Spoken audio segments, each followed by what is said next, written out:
Salam sejahtera Malaysia, terima kasih kerana menonton video-video dalam channel ini. Sebelum kita mula, jangan lupa untuk tekan tombol subscribe, share, like dan komen. Let's go! Salam sejahtera dan selamat malam kepada seluruh rakyat Malaysia. Berita panas malam ini bertajuk Kes Muhyiddin, AG Nafi berlaku pendakwaan terpilih bermotif politik. Berita penuh, Peguam Negara Idrus Harun menafikan berlakunya pendakwaan terpilih bermotif politik dan penganiayaan terhadap mana-mana individu yang melakukan kesalahan di bawah undang-undang. Keputusan untuk mengenakan pertuduhan terhadap mana-mana orang adalah berdasarkan keterangan dan fakta hasil daripada penyiasatan dan bukan atas desakan oleh mana-mana pihak atau faktor lain. Keputusan dibuat dengan adil berdasarkan keterangan dalam kertas siasatan.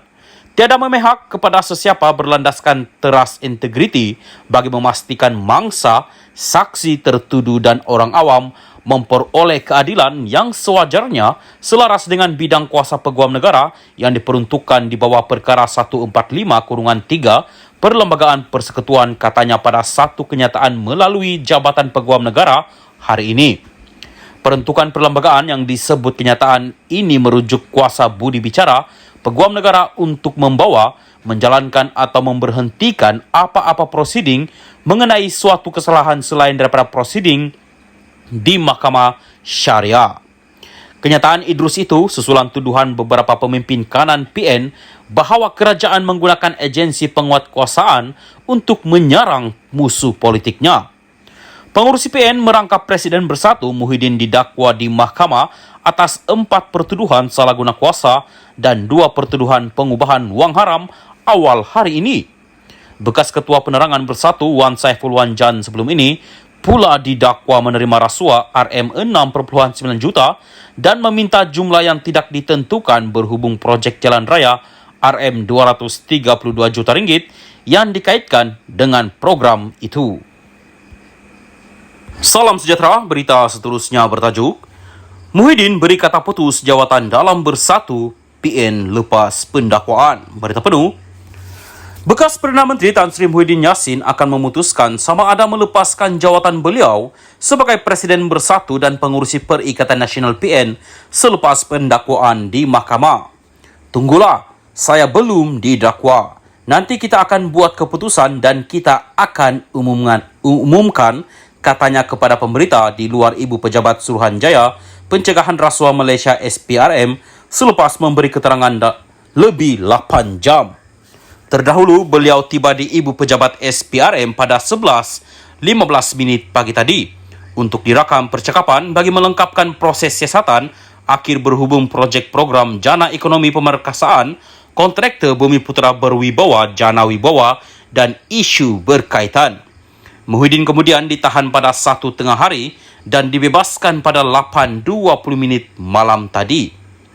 Ahli Parlimen Pagau itu dijangka didakwa di Mahkamah Kuala Lumpur esok dan bakal berdepan pertuduhan di bawah Akta SPRM 2009 serta Seksyen 4-1B Akta Pencegahan Pengubahan Wang Haram, Pencegahan Pembiayaan Kegenasan dan Hasil daripada Aktiviti Haram 2001.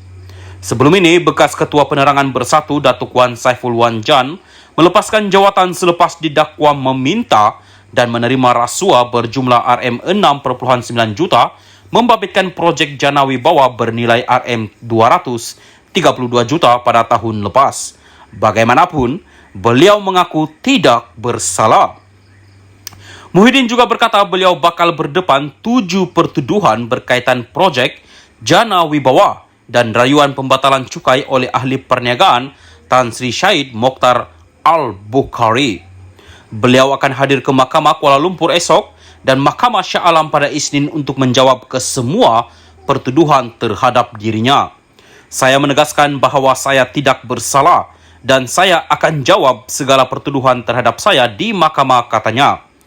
Ditanya proses rakaman keterangan yang mengambil masa kira-kira 9 jam, Muhyiddin berkata ia memakan masa yang lama kerana pegawai SPRM menjalankan tugas dengan teliti serta berhemah, tidak kasar dan saling menghormati selain melihat satu persatu rekod tersebut. Tiada tekanan dan saya hargai kerjasama pegawai SPRM, katanya. Mengenai kemungkinan rusuhan oleh penyokong beliau, Muhyiddin berkata PN dan Bersatu adalah parti yang aman manakala penyokongnya sedar rusuhan bukan tindakan yang betul ketika rakyat berdepan cabaran ekonomi.